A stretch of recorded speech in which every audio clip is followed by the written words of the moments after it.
à tous à cette nouvelle édition Zoom Eco Live. C'est un plaisir de vous retrouver encore. C'est parti avec toutes nos rubriques au rendez-vous. Nous allons bien sûr vous parler des chiffres clés qui, principalement pour aujourd'hui, parlera des prévisions budgétaires des recettes minières en 2021. Le dossier donc parlera des défis du Premier ministre face à l'insécurité et aux embouteillages dans la capitale de la République démocratique du Congo. Mais avant, prenons l'essentiel de l'actualité économique en RDC. Il s'agit bien sûr des nouvelles en bref. Tout de suite.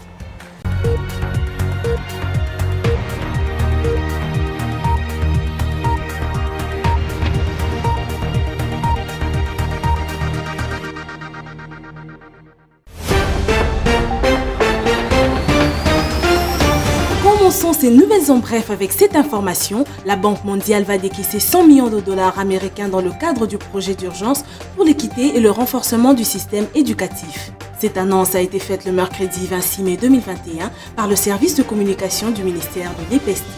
Dans une correspondance de la Banque mondiale adressée au ministre de l'EPST, Tony Mwamba, le directeur des opérateurs de la Banque mondiale en RDC, Jean-Christophe Carré, a annoncé le décaissement de 100 millions de dollars américains en rapport avec le projet d'urgence pour l'équité et le renforcement du système éducatif. Autre information, le prix du gramme d'or a connu une nette amélioration sur le marché international au cours de la semaine du 24 au 29 mai 2021, en se négociant à 59,80 $ contre 57,66 $ la semaine du 17 au 22 mai 2021. Ces indications sur la tendance des produits miniers marchands ont été révélées dans un communiqué du mercredi 26 mai 2021 par le ministre congolais du Commerce extérieur. Parlons cette fois-ci de l'éruption du volcan Nyiragongo à Goma. L'Agence des États-Unis pour le développement international a débloqué 100 000 $ américains au terme d'aide d'urgence pour fournir de l'eau potable aux personnes affectées par l'éruption volcanique. Annonce faite le mercredi 26 mai 2021, selon l'agence américaine, cette somme va contribuer aux efforts de prévention du choléra à Goma. Ici est de rappeler qu'après l'éruption volcanique à Goma, les lignes électriques et l'approvisionnement en eau ont été endommagés. C'est par ici que se terminent ces nouvelles en bref avec cette information. En soutien à l'innovation, la TMB a convié les médias le mercredi 26 mai 2021 dans la soirée à son siège de Kinshasa pour découvrir le film en réalité virtuelle. En effet, ce film réalisé par le Belge Marc-Henri dispose de deux atouts majeurs. D'un côté, le scénario porte sur la problématique des enfants de la rue à Kinshasa. Selon le réalisateur Marc-Henri, cette réalité est pourtant méconnue en Occident, notamment en Europe. Que savoir des prévisions budgétaires des recettes minières en 2021? Nous en parlerons bien sûr dans les chiffres clés avec Judith Unamaka qui nous ramènera également le cours d'échange actualisé. Suivez.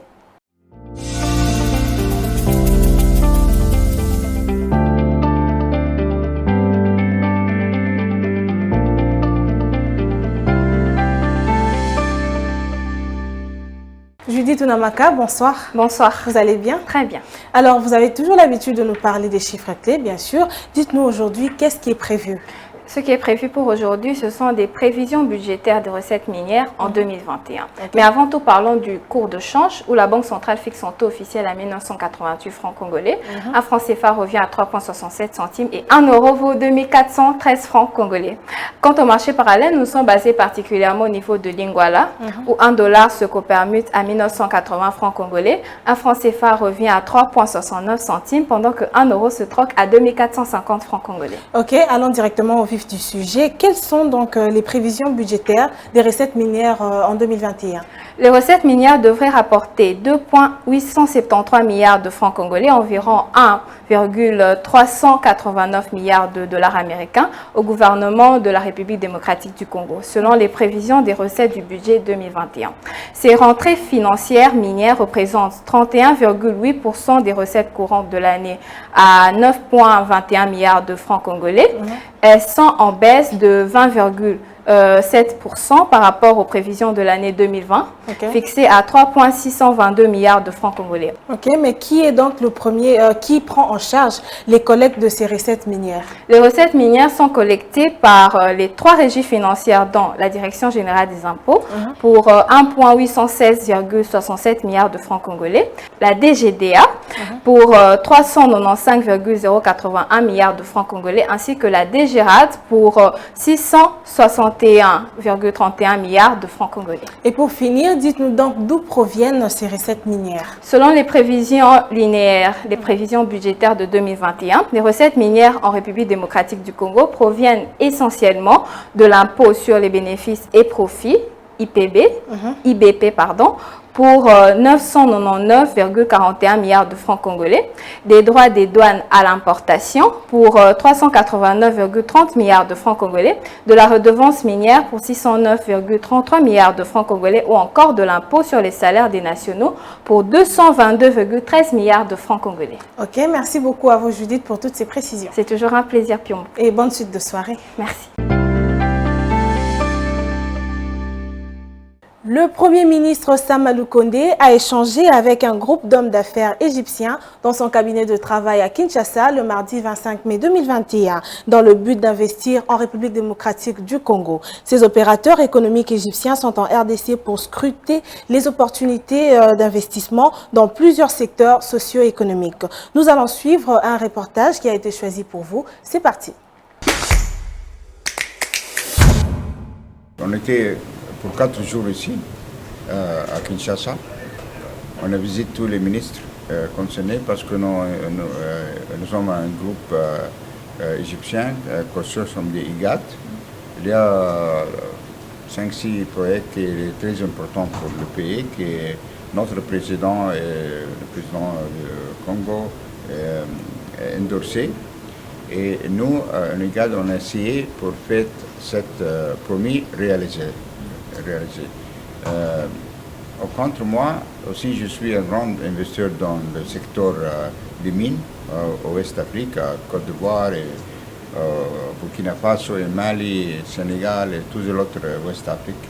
Et maintenant, je vais aussi essayer de travailler dans ce secteur au Congo. Je suis aussi, notre compagnie en Égypte, c'est un grand développeur de meubles, office building, l'hôtel et tout ça.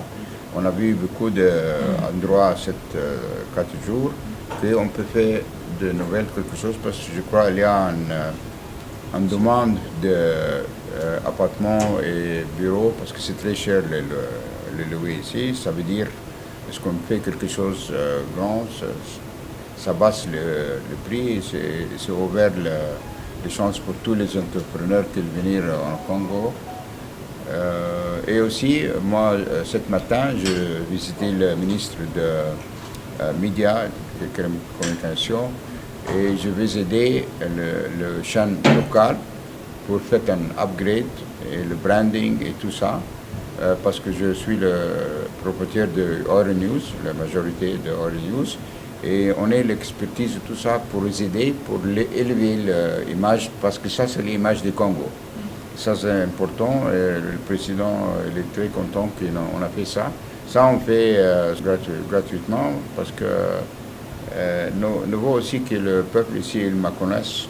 Il connaît que c'est un Africain, qu'il avait un cœur, qu'il avait fait. Oui, il avait fait de l'argent aussi, mais ce n'est pas le premier motif. J'ai congratulé le Congo pour le choix. J'ai vu beaucoup de ministres qui étaient tous jeunes. Il a de l'énergie, il est ambitieux. Et je crois que le Premier ministre a la même chose. Et ça, pour nous, comme investisseurs, c'est important. Parce que le dialogue marche bien. Est-ce que les deux parties aient les mêmes visions, les mêmes courage, les mêmes décisions et initiatives? Parlons cette fois-ci de Sakima, qui est une entreprise minière qui œuvre dans le Grand Kivu, qui vient de rajouter sur sa liste un nouveau partenaire. Nous vous proposons de suivre un reportage qui donne plus de précisions. C'est parti.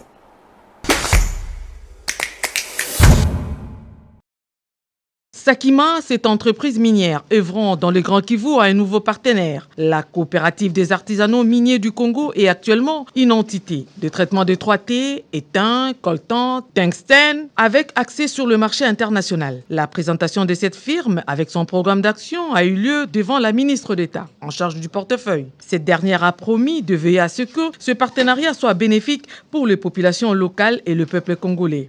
C'est vraiment capital, très important que nous arrivions à ce stade pour accroître encore la production. Donc vous aurez toujours notre accompagnement. Ce nouvel accord va permettre la mise sur pied de la première usine de transformation du coltan en République démocratique du Congo. Le bénéficiaire n'a pas tari d'éloges à l'endroit de l'actionnaire majoritaire du gouvernement qui place l'homme au centre de ses préoccupations. C'est une société qui va nous accompagner pour mettre sur place en RDC la première usine de transformation du coltan en sel de Tantale sur place ici. Ça sera une première en Afrique.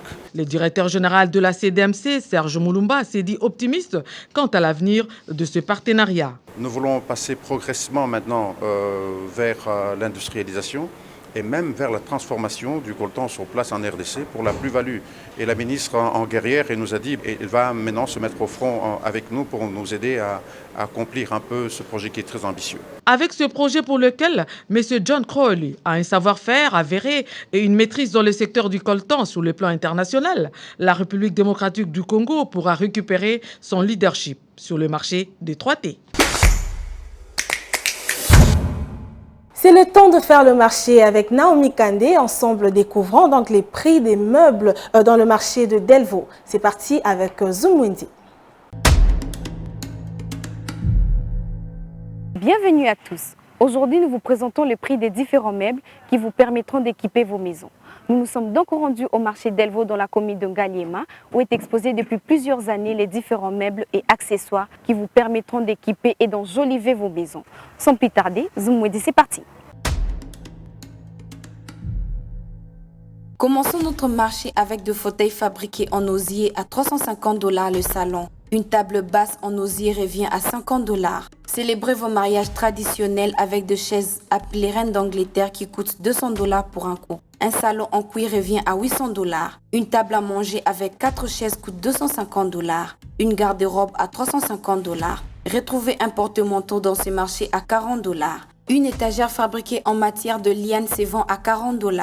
Une étagère en fer forgé revient à 250 $. Vous trouverez aussi un ensemble de porte-chaussures et armoires à 180 $. Un lit de 90 cm coûte 150 $. Un lit de 1,40 m coûte 200 $. Celui de 1,80 m revient à 400 $. Un lit en étage pour vos enfants coûte 250 $. Procurez-vous une table de bureau dans ces marchés à 180 $. Une chaise pour vos bureaux à 80 $. Une chaise longue revient à 80 $. Un panier pour linge sale coûte 25 $. Un lave-mains fabriqué en bois Kambala revient à 60 $. Un panier fabriqué en liane coûte 10 $. Un panier poubelle en liane revient à 10 $. Et un miroir à 25 $. Merci de nous avoir suivis et retrouvons-nous au prochain numéro.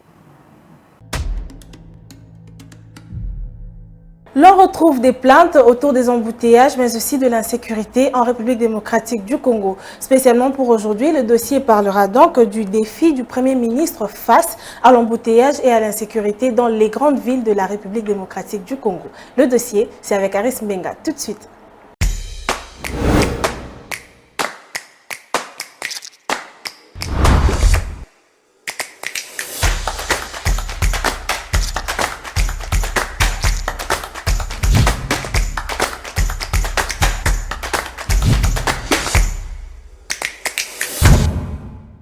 Nous l'avons annoncé au départ, il est déjà avec nous sur ce plateau. Aris Mbenga, bienvenue. Merci Judith. Alors, le Premier ministre a le projet où veut à tout prix éliminer le problème d'embouteillage et d'insécurité qui sévit dans presque toute l'étendue de la République démocratique du Congo. Alors, on aimerait savoir qu'est-ce qui ressort de la session de travail qui a eu le mardi dernier, le mardi donc 25 mai 2021. Oui, c'est vrai que le Premier ministre Samalou Kondé veut, comme ses prédécesseurs Premiers ministres ont voulu faire avant lui aussi, donc de mettre fin, en tout cas de trouver des solutions urgentes, des solutions durables pour mettre fin à ce problème d'embouteillage et aussi d'insécurité qui règne dans les grandes villes ou les grandes artères en tout cas de la RDC. Alors c'est pour cela qu'il a convoqué une réunion donc à la primature où on a connu comme ça la présence des responsables de la police et des administrations politiques. Donc on peut citer comme ça le ministre de l'Intérieur ou encore des Travaux publics, des voiries qui étaient là, tous ont répondu public, sans oublier aussi donc la présence du gouverneur de la ville, Jean-Téling Gobila, qui ont tous répondu présents, donc pour essayer de réfléchir donc et de trouver des solutions urgentes et rapides en vue de résoudre ce problème d'embouteillage. Donc je vais me réserver trop de commentaires. On va suivre ce reportage qui donne quand même un bref aperçu de ce qu'a été cet entretien et on revient pour commenter. Ok, nous allons tout de suite passer à ce reportage que nous ramène Aris Mbenga. Suivez. Biso toye na réunion oyo Premier ministre a initié touti ko solola pona makambo oyo etali sécurité na ville oyo etali principalement embouteillage po boyebi ete bakinois baza ko souffrir mingi biso pe biso même biso ba autorité toza ko souffrir mingi surtout na oyo etali embouteillage bato bako se rappeler tango bakomona simanangai ba généraux oyo baza simanangai ya la police po mokolo bayambi ngai na insister mingi sur cette question là et Premier ministre chef ya gouvernement na biso albili kamboana ezali sérieux eza kotungisa ka Kinshasa mobimba mokonzi Premier ministre asangisi biso poto pesa ba solution oyo ndengini totala ndengini to régler problème oyo itali insécurité problème itali transport problème mobilité ndengini bato bakoka kolongwa ndako kokene musala kokene ba rendez-vous na bango pe bazonga na kimia. Voilà, nous venons ensemble de suivre ce reportage où on retrouve plusieurs autorités de la ville, entre autres le gouverneur d'ailleurs, où il nous explique les différentes raisons qui causent, ou les différentes causes des embouteillages et de l'insécurité en République démocratique du Congo, particulièrement à Kinshasa. Mais il y a quand même une question qui attire notre curiosité. Quels sont les défis face auxquels se retrouve le Premier ministre pour pouvoir éliminer à tout prix ce problème d'insécurité et d'embouteillage dans toute l'étendue de la RDC, particulièrement à Kinshasa? Voilà, donc il y a plusieurs problèmes, donc je dirais plusieurs piliers, tels que le disait le ministre de l'Intérieur et de la Sécurité, donc Asselo. Et on va un peu prendre aussi ce qu'a dit le gouverneur de la ville en ce qui concerne l'état de la route, puisqu'on a des routes vieilles de plus de 20 ans, alors qu'on sait qu'une route, dans les normes internationales, lorsqu'une route est vieille de plus de 20 ans, on doit la détruire et reconstruire une nouvelle. Alors qu'à Kinshasa, on a des routes qui sont vieilles qui datent de l'époque coloniale, ou pire encore, où la ville de Kinshasa comptait à l'époque que 400 000 habitants, alors qu'aujourd'hui, on en est à plus de 15 millions. Alors on s'imagine les 15 millions d'habitants qui sont véhiculés, qui fréquentent le centre-ville.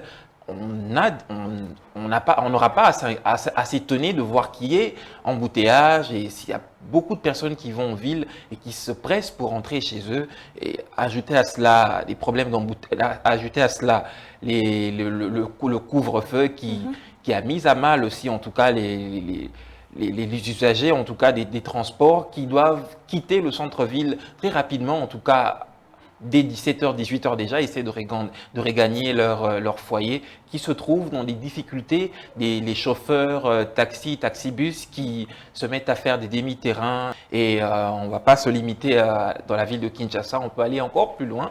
Tout récemment, dans la ville de Goma, où cette ville s'est retrouvée victime, en tout cas avec les éruptions volcaniques qu'on a connues, où on a eu des tremblements de terre qui ont coupé des routes, la lave qui a envahi la ville, s'il faut le dire comme ça, détruisant et coupant même des routes. Alors on sait que pour résoudre ce problème d'embouteillage et d'insécurité qu'on voit actuellement à Kinshasa et même dans certaines villes de la RDC, il y a plusieurs problèmes face auxquels le Premier ministre devra se buter pour trouver des solutions urgentes et durables. Là, on pourrait parler de l'état de la voirie, en tout cas urbaine, qui est dégradée, des routes vieilles de plus de 20 ans. On connaît, nous qui pratiquons les artères qui mènent vers le centre-ville, des routes bouchées, trouées, qu'on essaye d'arranger ou en tout cas les travaux publics essayent de réparer du mieux qu'elles peuvent. On a connu aussi la construction des sautes-moutons qui était l'une des solutions en tout cas qu'on a proposées. On va encore un peu plus loin à Goma où tout récemment on a connu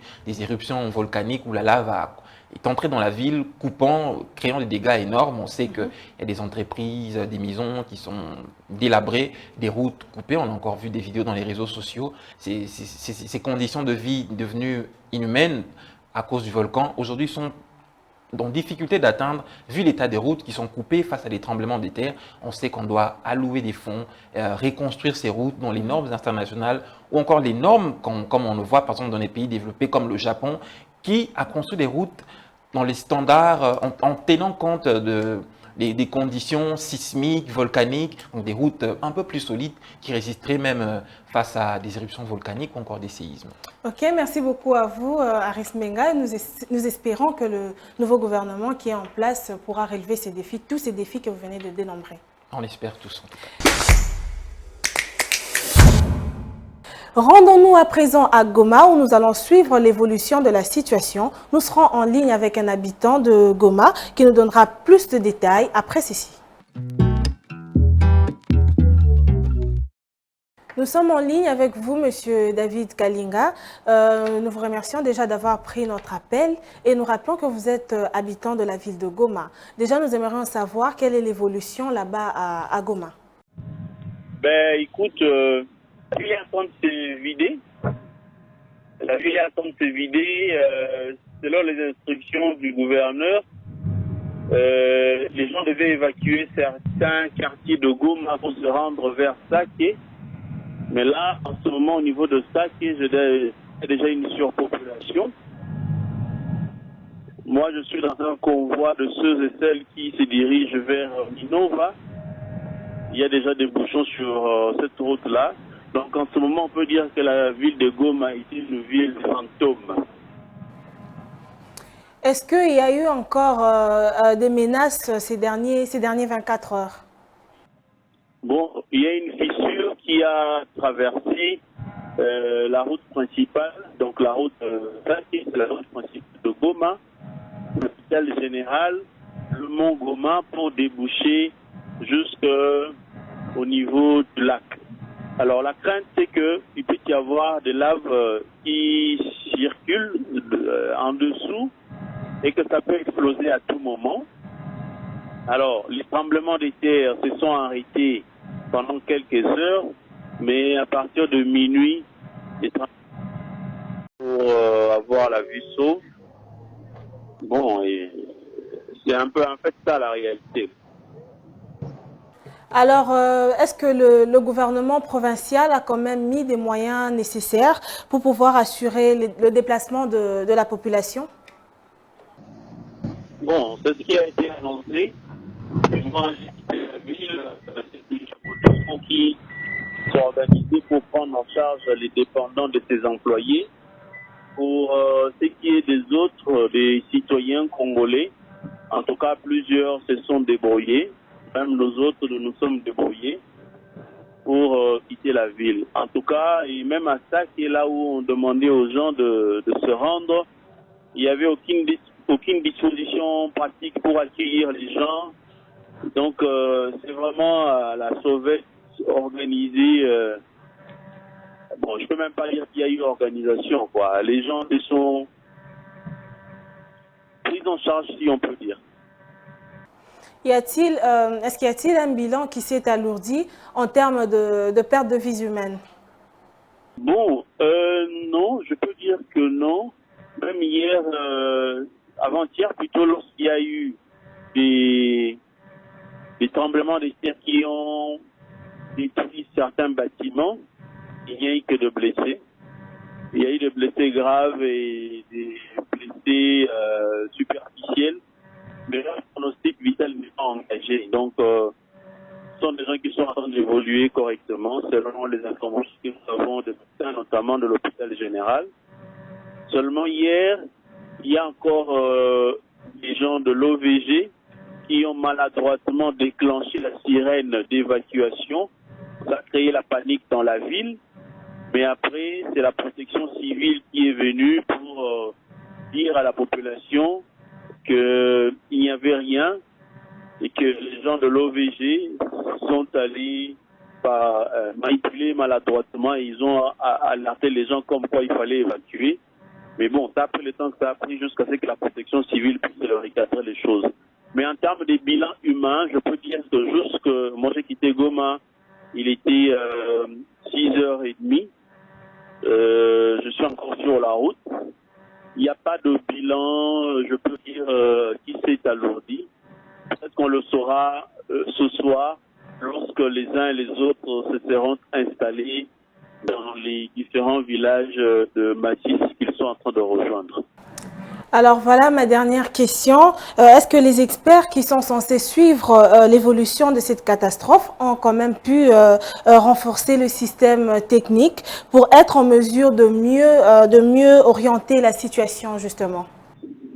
Bon, je pense qu'aujourd'hui, les gens se sont contentés du message lancé par le gouverneur, le lieutenant général Constant, mais les gens ne font pas confiance à l'OVG parce que lorsque l'OVG il fallait annoncer l'évacuation, l'OVG n'a rien dit. Et il y a des personnes qui sont mortes, malheureusement. Il y a des gens qui ont perdu leurs biens qu'ils pouvaient sauver. Ben, tout ça, ils mettent sur le dos de l'OVG. Donc l'OVG n'inspire pas confiance. Et hier, avec ce qui s'est passé, la sirène d'évacuation qui a été déclenchée maladroitement, ça renforce encore le scepticisme et même le rejet des instructions de l'OVG par la population. Et même le responsable de la protection civile a dit qu'il ne faut plus suivre tout ce que l'OVG dit, toutes les informations par rapport à ce qui arrive à Goma seront données par la protection civile. Donc on se rend compte que même entre les experts qui sont censés orienter la population dans la gestion de cette crise, il y a aussi, je dirais, des conflits, des compétences. Il y a les uns qui sont en désaccord. Et voilà, mais dans tout le cas, l'OVG n'inspire pas confiance, l'OVG n'a rien dit. Nous avons suivi tous ce qu'a demandé le lieutenant général, le gouverneur militaire du Nord Kivu. Ok, merci beaucoup à vous, Monsieur David, d'avoir vraiment répondu à toutes les préoccupations que nous avions.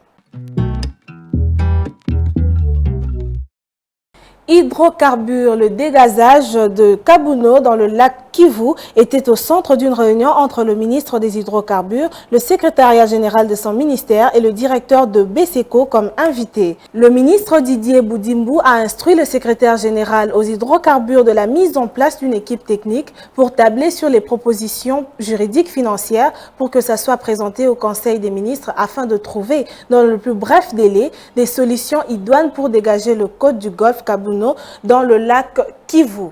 Suivez-nous également sur nos différentes plateformes. Zoom Eco Live, la référence de l'actualité économique en RDC. La chronique du jour revient avec une autre analyse sur l'éruption volcanique à Goma. Le système d'alerte aurait-il mal fonctionné? Patrick Bomboka nous donnera plus de précisions après ceci.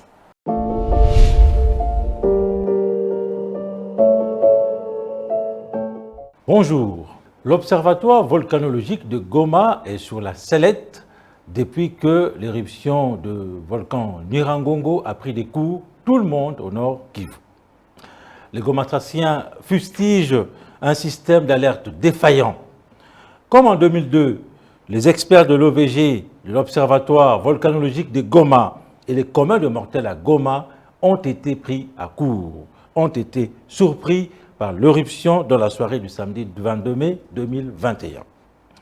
Au centre de toutes les interrogations, comment l'observatoire volcanologique de Goma n'a pas pu prévenir la population plusieurs heures plus tôt de l'imminence d'une éruption. Le député national Guy Mafuta a en effet décidé de coller une question orale avec débat au ministre de la Recherche scientifique pour comprendre l'ensemble des mécanismes liés à la gestion des alertes en cas d'éruption volcanique. Du côté de l'Observatoire volcanologique de Goma, leur travail quotidien aurait été handicapé faute de moyens conséquents. Le directeur scientifique de cet observatoire évoquent même l'absence de connexion Internet haut débit pour leur faciliter de remplir leur mission. Toutes choses restant égales par ailleurs, si l'État congolais accorde très peu de moyens au secteur de recherche scientifique, soit un montant global de 652 000 $ américains pour l'exercice 2021, il est par conséquent évident que l'Observatoire volcanologique de Goma n'ait pas suffisamment de moyens pour remplir sa mission. Notons qu'au mois d'avril 2021, l'État congolais a affecté à peine 119 000 $ américains au secteur de la recherche scientifique, comme l'atteste d'ailleurs le rapport sur les états de suivi budgétaire de la Direction générale de politique et programmation budgétaire du ministère du Budget. L'Observatoire volcanologique de Goma a besoin d'être appuyé si l'on veut que sa sirène sonne l'alerte en cas d'une probable éruption volcanique. Merci de nous avoir suivis. L'agenda du jour nous ramène les différents rendez-vous économiques de la République démocratique du Congo en vue. Ça sera avec Adassa Grace. Prêt pour noter? C'est parti.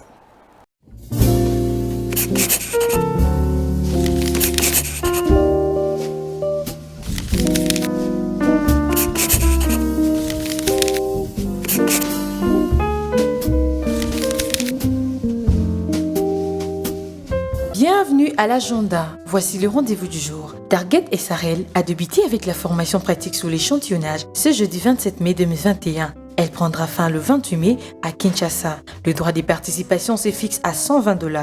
Autre rendez-vous pris avec le collectif des entrepreneurs indépendants qui organise une conférence des affaires ce vendredi 28 mai à partir de 13 h à Kinshasa. Signalons cette fois-ci un événement qui est dénommé « Pourquoi bâtir un écosystème agribusiness congolais ?» qui se tiendra à Kinshasa ce vendredi 28 mai. Et pour le 1er juin 2021, la société Caisse organise une formation professionnelle en microfinance sous un format virtuel. Enfin, pour clôturer, la Fédération des entreprises du Congo, FEC en sigle, organise la 2e édition du salon virtuel sur les déchets. Le salon sera placé sous les thèmes « L'économie circulaire en Afrique, opportunités d'investissement ». Merci de nous avoir suivis. Au revoir.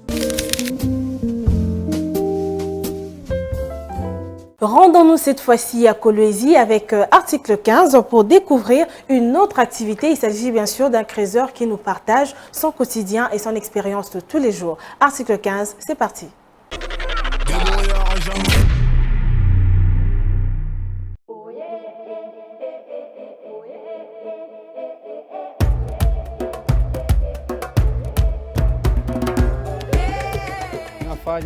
Ça fait 5 ans que j'ai commencé ce travail. J'ai 28 ans.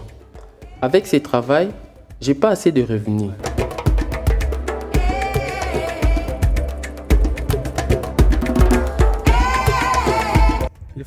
Si je fais ce travail, c'est par manque de boulot.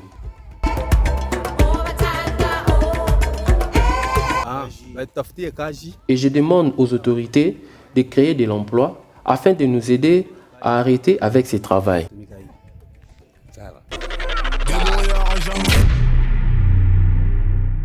Merci d'avoir été nombreux à nous suivre. Retrouvons-nous au prochain rendez-vous.